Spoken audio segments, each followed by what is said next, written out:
Welcome back, everybody. We got a good one for you today. We're going to be talking about transferring schools and what you're going to need to know if you decide to go that route. And we're going to be going over my personal experience with transferring schools because if you don't know my story, I'll link that right here on my D1 story and kind of why I have a fair amount of experience about that. And I'm going to go over that really quickly a little later in the video. And I think I'm going to just break that down right now.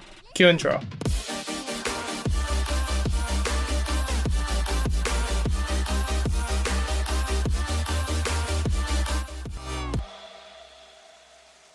Alright guys, welcome back to the channel. Just as a quick reminder, if you guys enjoyed the video today, go ahead, leave a like on it because it does help the channel, and go ahead and subscribe if you aren't already subscribed, and hit that bell notification as well so you can get a notification every time I upload a video. Basically what my channel is to help you guys get to college athletics and make sure that you guys are well prepared for taking on that adventure. Now to take on one of the most difficult things to talk about when it comes to the reality of college athletics, and that's transferring. So just to kick it off, I'm going to recap kind of my story and why I have the experience of talking about this and kind of my experience with transferring and what you guys can get from it. So I'm going to go over that pretty quickly right now. Alright, so first off, I'm going to tell you guys a quick little intro to my experience with transferring colleges and kind of how I got to my D1 school and kind of what you guys can take from that and understanding what you guys can learn from this different experience that I've been able to have and unfortunately in a lot of regards I've had. So coming out of high school, I did end up going to JUCO, and I obviously, like everyone else, wanted to move on to a 4-year school and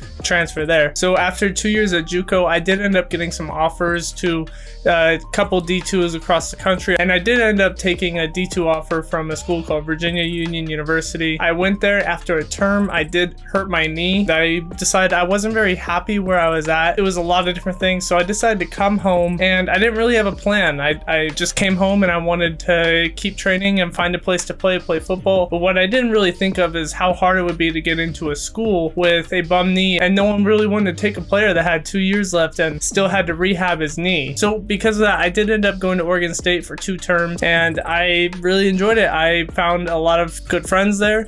It was really enjoyable, to be honest, but in the back of my mind, I was really scared because I didn't want to give up football yet, but I wasn't sure if I was actually ever going to play again, and that terrified me. It was about 8 months after my surgery that I was finally cleared for contact play with my knee after my ACL and meniscus tear. After that, I had managed to get in contact with a coach from PSU, and they let me walk onto the team, and I was very thankful because, as I said, I wasn't really sure if I was going to get that kind of chance again, so of course I'm going to take it. While that isn't the end of my story, that is where I did end up graduating from, so that is the end of my experience as far as transferring goes. And I don't think I mentioned this, but as I've been transferring to all these different schools in the past, this was all before the transfer portal, so everything that I talk about today on what you guys can do for transferring and why it may help you will be with the transfer portal in mind, so that you know this information is as up to date as I can make it. Now, transferring is a really scary subject because really you are messing with your whole eligibility and ultimately your career as a player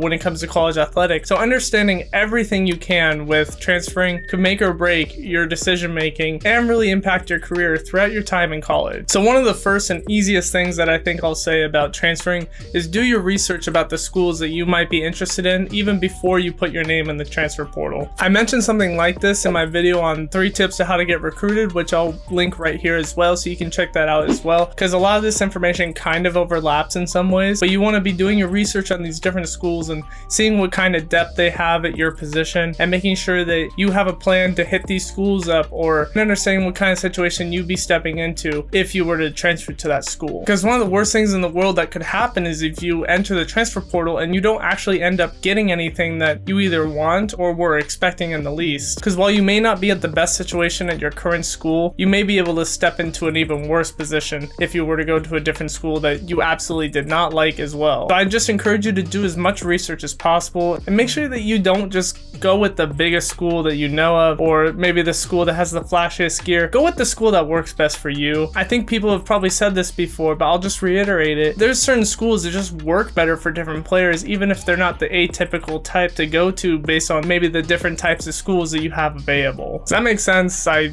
hope that makes sense. Another thing I'll say about this is that you should probably understand your own situation as well, because if you are a player with 2 years of eligibility left, or if you're a player that's just a grad transfer, you want to go and step into a place where you probably have a good chance of starting almost immediately, or at least having a big impact on the offense or defense or a special team. But if you're a player that maybe spent only a year at the college and you only burned a year of eligibility, whether it be a redshirt year or a year of playing, maybe you have more options to where you want to go, and under tutelage of a different coach, you can spend a couple of years rising up in the ranks. Now, once you do enter the portal, you want to make sure that everybody and their grandma knows that you have entered that portal and what your situation is in your own career. So if you have 2 years of eligibility left, make sure that all the other coaches that want to recruit you know that, so that if they're not interested in you because of that, they're not going to waste your time and you're not going to waste theirs, and it's mutually beneficial. Now, I did just mention this, but make sure when you do get hit up by a school or you do get offered to transfer somewhere, that you are stepping into a situation that you're going to be happy in. And I don't mean just starting or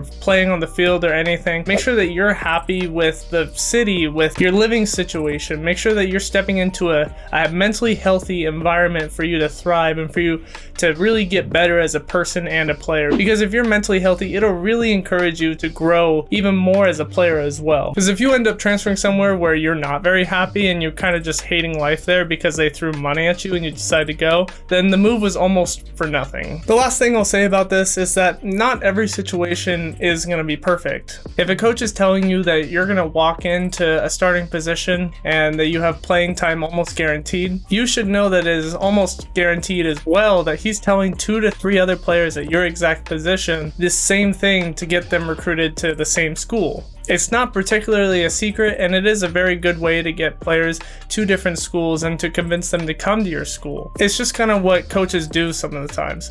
While not every coach will do it, some coaches will keep it more honest with you, and sometimes I do respect those coaches a lot more because they do keep it honest. Sometimes they will lose out on recruits because of it, so it's give and take with what's morally right and what they gotta do to get players to their school. So just be wary of that, and make sure you're reading between the lines of what these coaches are telling you and what situation you could potentially be stepping into. Well, that is the majority of what I have to say today. If you guys have further questions for me, go ahead and put that in the comments down below. I'm pretty good about answering most of the questions, if not all of the questions that come at me. Or if you guys want to hit me up on Twitter, I did link that in my description down below as well. Throw some questions at me on Twitter. And as I've said in past videos, I am thinking of live streaming in the near future, maybe distant future, who knows. But if you guys are interested in that, go ahead, let me also know that down in the comments down below, because I would love to just chat with you guys and hang out, maybe play some video games as I answer you guys' questions, stuff like that. If that's something you guys do want to see and make me available for yourselves, go ahead, let me know that, as I said. And if you guys liked the video, go ahead, leave a like down below.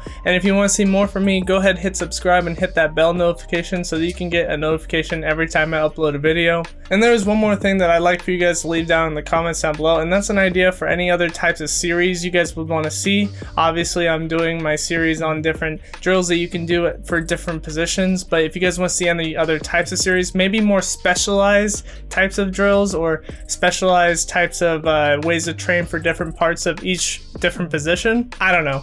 If you guys figure it out, go ahead, put that down below as well. I'm curious to see what you guys say, because I do have some ideas, but I want to see what you guys have to say. So hopefully this video can help you guys, and I'll see you guys on the next one.